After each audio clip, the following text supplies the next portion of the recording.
ಹಣ್ಣುಗಳಿಗೆ ಬಂದು ಚುಕ್ಕಿ ಆಗ್ತದೆ. ಮಾವಿನ ಹಣ್ಣು ಸಮಯದಲ್ಲಿ ಅಷ್ಟೇ, ಮಾವಿನ ಹಣ್ಣು ಟೈಮ್ನಲ್ಲಿ, ಟೊಮೆಟೊ ಟೈಮ್ನಲ್ಲಿ, ಎಲ್ಲ ಟೈಮ್ನಲ್ಲಿ ಒಂದು ಹುಳ ಒಂದು ಚುಕ್ಕಿ ಆಗ್ತದೆ. ಅವಾಗ ಏನಾಗ್ತದೆ, ಸೌತೆಕಾಯಿ ಅಷ್ಟೇ ನೋಡಿ, ಸ್ಟ್ರೈಟ್ ಇರ್ತದೆ ಸೌತೆಕಾಯಿ, ಆ ಹುಳ ಬಂದು ಒಂದು ಸ್ವಲ್ಪ ಟಚ್ ಮಾಡಿದ್ರೆ ಏನಾಗ್ತದೆ, ಸೌತೆಕಾಯಿ ಬೆಂಡ್ ಆಗ್ಬಿಡ್ತದೆ. ಅಂಥದ್ದನ್ನೆಲ್ಲ ನೀವು ತಪ್ಪಿಸ್ಕೊಳ್ಳೋಕ್ಕೆ ಸುಲಭವಾದ ವಿಧಾನ ಯಾವುದಪ್ಪ ಅಂದರೆ, ನಿಮಗೆ ಮಾರುಕಟ್ಟೆಯಲ್ಲಿ ತುಂಬ ಟ್ರ್ಯಾಪ್ಗಳು ಇವು ಸಿಗ್ತವೆ.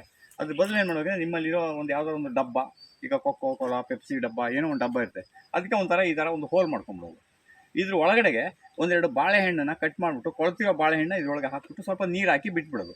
ಅವಾಗ ಏನಾಗ್ತದೆ, ಅದು ಕಂಪ್ಲೀಟ್ ಕೆಟ್ಟ ಸ್ಮೆಲ್ ಬರೋಕ್ಕೆ ಶುರು ಆಗ್ತದೆ. ಆ ಸ್ಮೆಲ್ ಬರೋಕ್ಕೆ ಶುರು ಆದಾಗ ಎಲ್ಲ ಇದು ಹೋಗಿ ಹುಳುಗಳೆಲ್ಲ ಹೋಗಿ ಇದರೊಳಗೆ ಬಿದ್ದು ಟ್ರ್ಯಾಪ್ ಆಗಿ ಸಾಯ್ತು. ಇದು ನಮಗೆ ಸುಲಭವಾಗಿ ನಾವು ಮಾಡ್ಕೊಳ್ಳೋದು.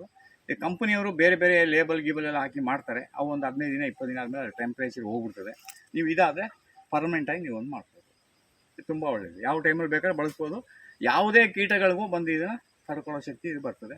ಆಮೇಲೆ ಅದ್ರ ಜೊತೆಗೆ ನೀವು ತೆಂಗಿನ ಮರಕ್ಕೆ ಒಂದು ಕಪ್ಪು ತಲೆ ಹುಳ ಬರ್ತದೆ. ಆ ಕಪ್ಪು ತಲೆ ಹುಳ ಬರೋದನ್ನ ನೀವು ತಪ್ಪಿಸ್ಕೊಳ್ಳೋದು ಹೇಗೆ ಅಂತೇಳಿದ್ರೆ, ಒಂದು ಇಡೀ ಹರಳನ್ನು ಚೆಚ್ಚಿಬಿಟ್ಟು ಈ ಡಬ್ಬದೊಳಗೆ ಹಾಕಿಬಿಟ್ಟು ಸ್ವಲ್ಪ ಅದಕ್ಕೆ ನೀರು ಹಾಕಿ ಇಟ್ಬಿಟ್ರೆ ಅದು ತುಂಬ ಕೆಟ್ಟು ವಾಸನೆ ಬರ್ತದೆ.